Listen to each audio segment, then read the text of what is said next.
Did somebody wash your coffee cup? Didn't realize you like that patina in there?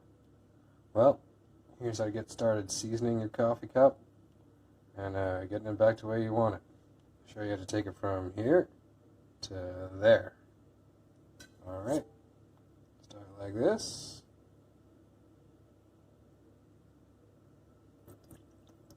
Put a little bit of coffee in there and microwave the hell out of it. And just waiting.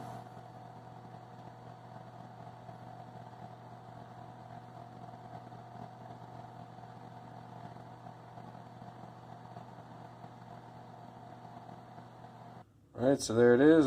Microwaved it for like minute and a half.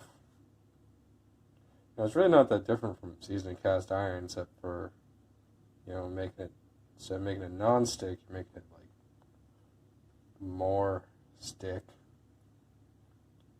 Yeah, you can do this if maybe you just started drinking coffee and you like the looks of your friend's coffee cup.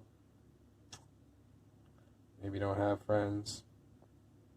That's fine.